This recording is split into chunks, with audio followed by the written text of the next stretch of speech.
إن الحمد لله نحمده ونستعينه ونستغفره ونتوب إليه ونعوذ بالله من شرور أنفسنا ومن سيئات أعمالنا من يهده الله فلا مضل له ومن يضلل فلا هادي له أشهد أن لا إله إلا الله وحده لا شريك له وأشهد أن محمدا عبده ورسوله لا نبي بعده يا أيها الذين آمنوا اتقوا الله حق تقاته ولا تموتن إلا وأنتم مسلمون يا أيها الناس اتقوا ربكم الذي خلقكم من نفس واحدة وخلق منها زوجها وبث منهما رجالا كثيرا ونساء واتقوا الله الذي تساءلون به والأرحام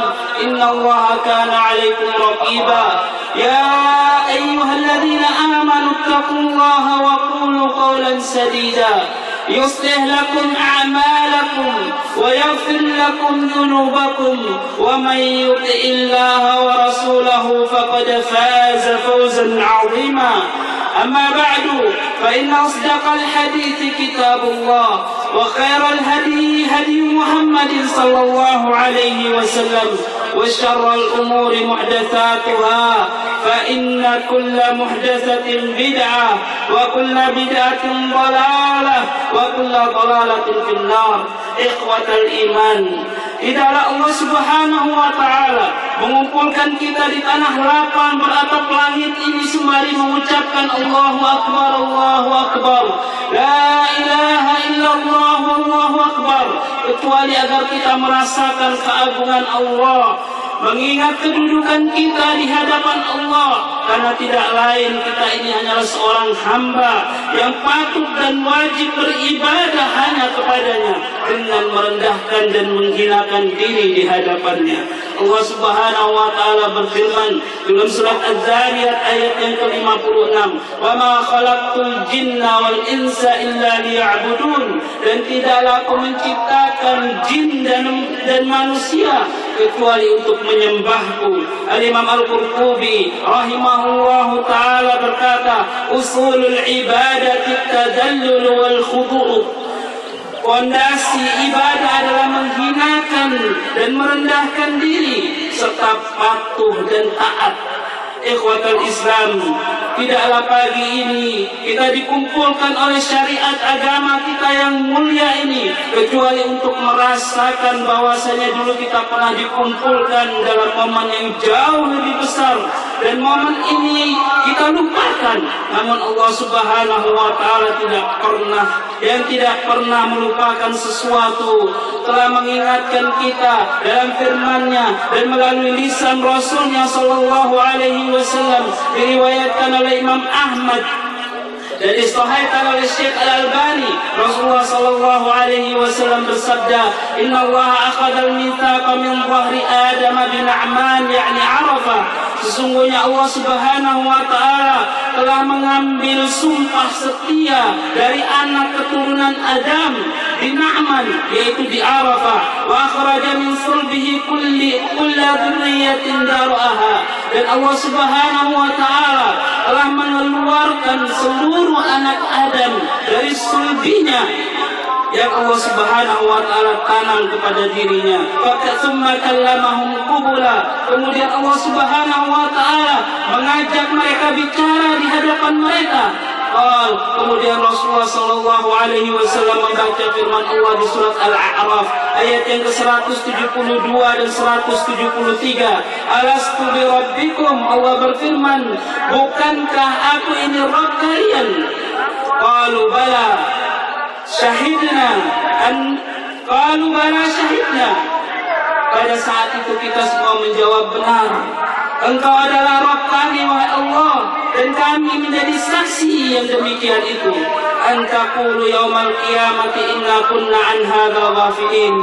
Dan Allah Subhanahu wa Ta'ala berfirman, kami lakukan yang demikian itu agar kalian di hari kiamat nanti tidak mengatakan bahwasanya sesungguhnya kami termasuk orang-orang yang lalai lupa terhadap keesaan Allah Subhanahu wa taala. Atau taqulu innama asyraka aba'una min qabl, atau kalian di hari kiamat nanti mengatakan sesungguhnya yang berbuat kesyirikan menyekutukan Engkau wahai Allah adalah orang tua kami, nenek moyang kami min qabl sebelum kami. Wa kunna dzurriyyatan min ba'dihim, dan kami adalah anak cucu mereka setelah mereka. Afatuhlikuna bima fa'alal mubtilun, apakah engkau akan mencelakakan kami karena perbuatan orang-orang yang sesat dahulu. Ikhwatul Islam, jika kita meresapi makna dan hikmah diciptakan kita, maka kita akan mengetahui segala apa yang di alam semesta ini dan segala apa yang diciptakan oleh Allah Subhanahu wa taala di dunia dan di akhirat nanti. Seluruhnya untuk menegakkan kalimat yang kita kumandangkan hari ini, yaitu kalimat la ilaha illallah, kalimat yang menjadi inti dakwah setiap nabi dan rasul. Allah Subhanahu wa taala berfirman dalam surat Al-Anbiya ayat yang ke-25, "Wa ma arsalna min qablika min rasulin illa nuhi ilaihi annahu la ilaha illa ana fa'budun." Dan kami tidaklah mengutus seorang rasul pun sebelum kamu, melainkan kami wahyukan kepadanya bahwasanya tidak ada Rabb, tidak ada sesembahan yang disembah dengan benar melainkan aku, maka sembahlah aku.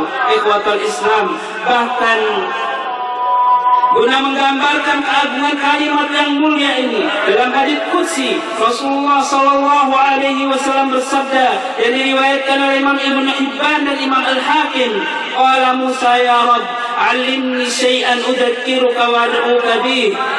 Nabi Musa pernah meminta kepada Allah Subhanahu wa taala, wahai Rabbku, ajarkanlah kepadaku satu kalimat yang aku pakai untuk mengingatmu dan berdoa kepadamu. Kemudian Allah Subhanahu wa taala mengajarkan, qul ya Musa, katakan wahai Musa, la ilaha illallah, tiada sesembahan yang disembah dengan benar kecuali Allah. Kemudian Nabi Musa berkata, ya Rabb, kullu ibadika yaquluna hadza, wahai Rabbku, sesungguhnya setiap hambamu telah mengucapkan kalimat ini. Musa, kemudian Allah Subhanahu wa taala berfirman, wahai Musa, law anna as-samawati as-sab' wa 'amirahun, seandainya 7 lapis langit dan penduduknya ghairi selain aku, wal ardina as-sab', dan 7 lapis bumi fi kifatin, dalam 1 daun timbangan, wala ilaha illallah fi kifatin, dan kalimat la ilaha illallah di timbangan yang lainnya, malak bihinna la ilaha illallah, niscaya kalimat la ilaha illallah akan lebih berat timbangannya. Ikhwatul iman, namun yang menjadi pertanyaan besar dan menjadi bahan untuk kita mengintrospeksi diri kita, adakah kalimat ini telah kita praktekkan dalam kehidupan kita sehari-hari, atau kalimat ini hanya menjadi hiasan bibir yang bahkan terkadang kita tidak tahu sisi indah hiasan tersebut sedikit pun.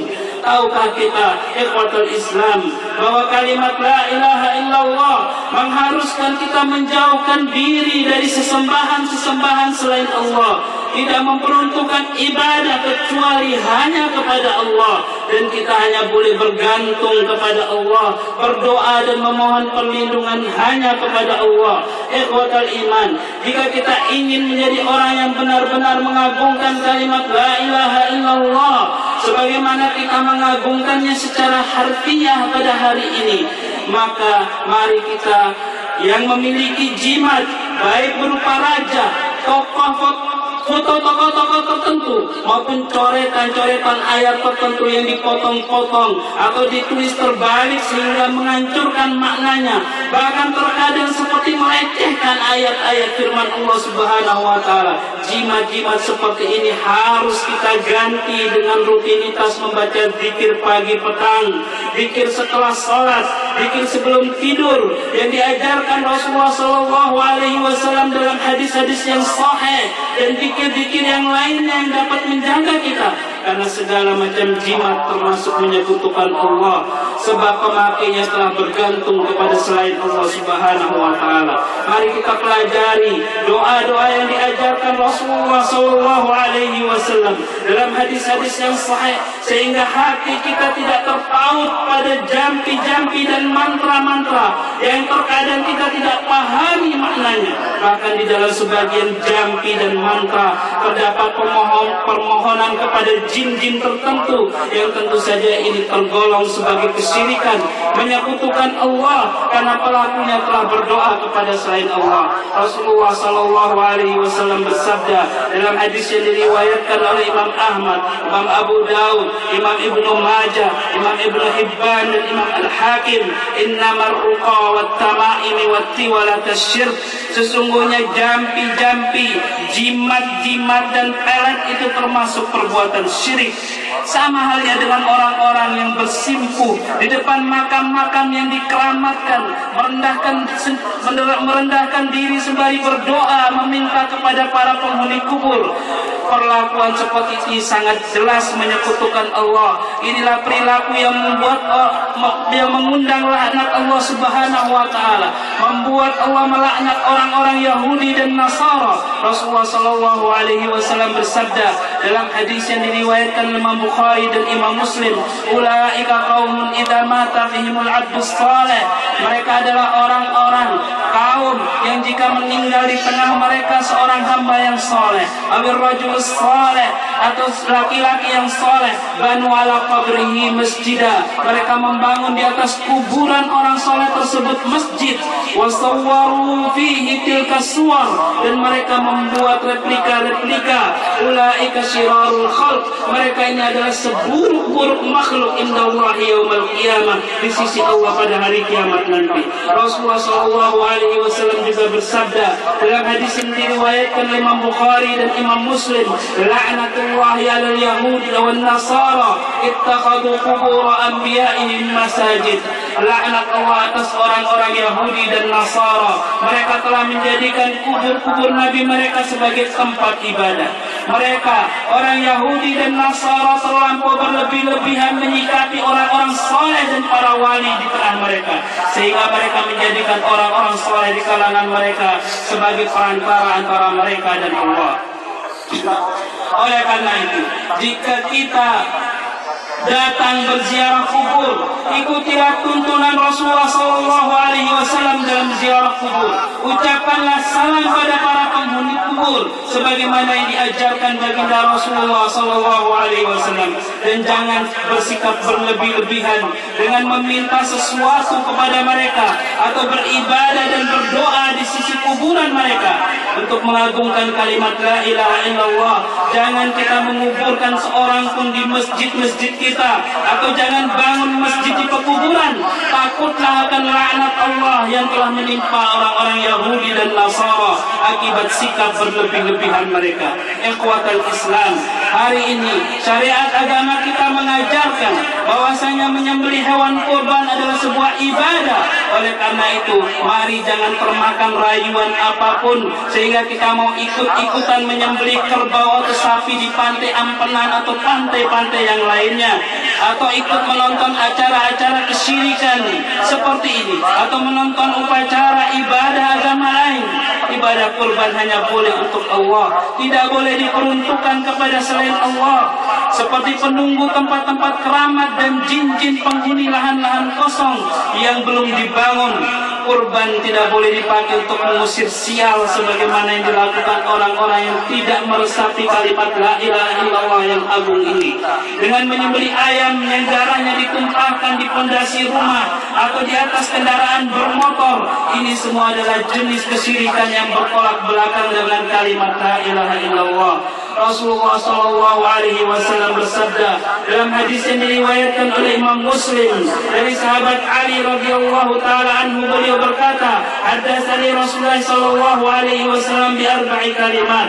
Rasulullah Sallallahu Alaihi Wasallam berpesan kepadaku dengan 4 kalimat.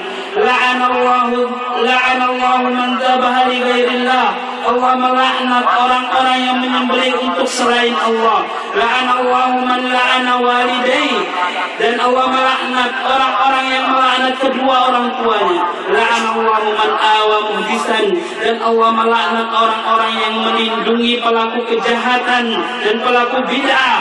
La'anallahu man ghayyara manaral ardh, dan Allah melaknat orang-orang yang merubah tanda batas tanah.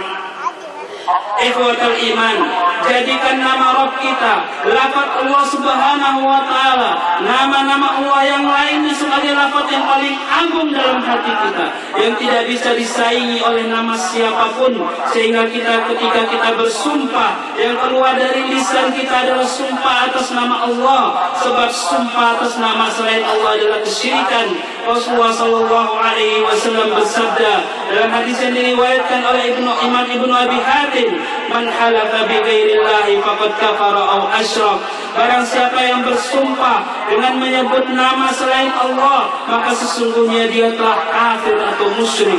Ikhwatul Islam, untuk kesempurnaan sikap ketergantungan kita kepada Allah, carilah barokah dari benda-benda yang disebutkan penuh barokah dalam Al-Quran dan hadis, dengan cara yang dicontohkan oleh Rasulullah SAW dan para sahabat, seperti misalnya kota Mekah dan Madinah dengan tinggal di kedua kota tersebut, Ka'bah dengan cara tawaf mengelilinginya, air Zam-Zam dengan cara diminum, dan yang lain-lainnya. Jangan mencari barokah dari keris-keris atau senjata-senjata keramat yang punya penunggu atau khodam dari kalangan jin, yang mana jin penunggu selalu memperbudak manusia dengan cara meminta keris atau senjata tersebut dimandikan di hari Jumat Kliwon atau hari-hari yang lainnya di tempat khusus dengan sesajen khusus, karena ini semua menggambarkan ketergantungan kepada selain Allah. Jangan pula mempelajari ilmu-ilmu kabal, tenaga dalam, dan ilmu-ilmu mistik lainnya yang tidak lepas dari pengaruh jin dan syaitan, karena ini semua menyeret pelakunya dalam kubangan kesyirikan. Rasulullah SAW sebagai hamba yang paling dicintai Allah bukanlah orang yang sakti mandraguna dengan ilmu mistik dan senjata keramat, namun kehidupan beliau penuh dengan doa dan zikir yang mengundang perlindungan dari Allah yang Maha Melindungi. Doa dan zikir tersebut sudah diwariskan oleh Rasulullah SAW dalam hadis-hadis yang sahih. Tinggal kita meluangkan waktu untuk mempelajarinya. Doa dan zikir tersebut tidak ada satupun yang disembunyikan atau diajarkan khusus untuk kelompok-kelompok tertentu. Agama Islam adalah agama yang universal untuk semua lapisan masyarakat. Semua lapisan masyarakat bisa mempelajari agama ini. Semua manusia sama di sisi Allah. Tidak ada yang membedakan mereka kecuali ketakwaan, yaitu kepatuhan mereka menjalankan perintah dan menjauhkan diri mereka dari larangan Allah. Ikhwatal Islam, bergantunglah hanya kepada Allah dengan tidak menggunakan ilmu sihir, tenun, tidak pergi ke dukun dan peramal. Rasulullah SAW bersabda dalam hadis yang sahih yang diriwayatkan oleh Imam Al-Bazzar, "Laisa minna man taqayyara aw tuqayyira lah." Bukan dari golongan kami orang yang menentukan nasib sial dengan keberuntungan berdasarkan tanda-tanda benda atau burung atau lain-lainnya. Au takahana au tukuhinalah, atau yang bertanya kepada para dukun atau yang mendukuninya. Au sahara au suhiralah, atau orang yang melakukan atau meminta sihir, menyihir dan meminta sihir.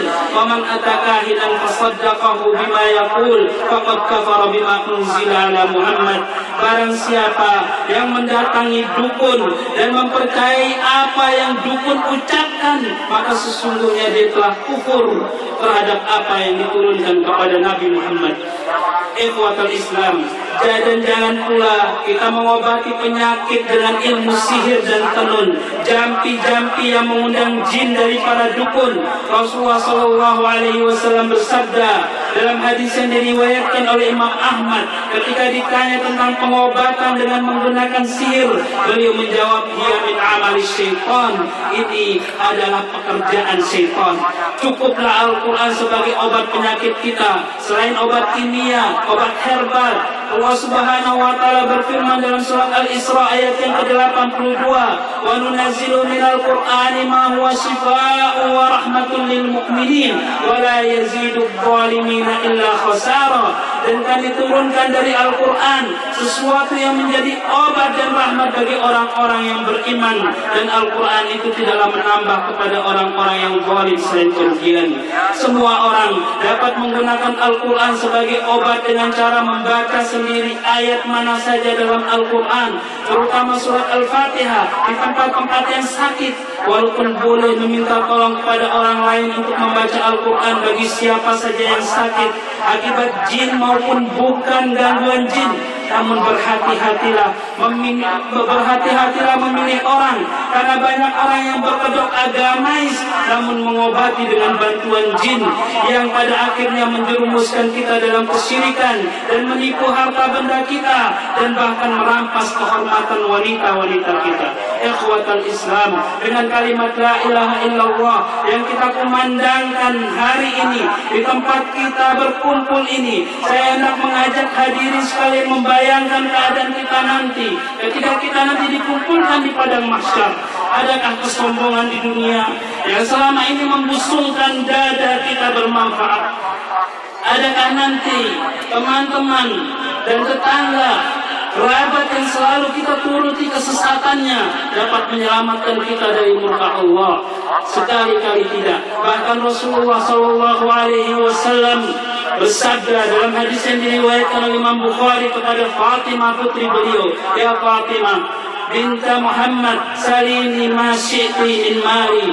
Mintalah kepadaku apa yang kau kehendaki dari hartaku. La ughni anka min Allahi syai'a, karena nanti aku tidak akan bisa melindungimu sedikit pun dari azab Allah.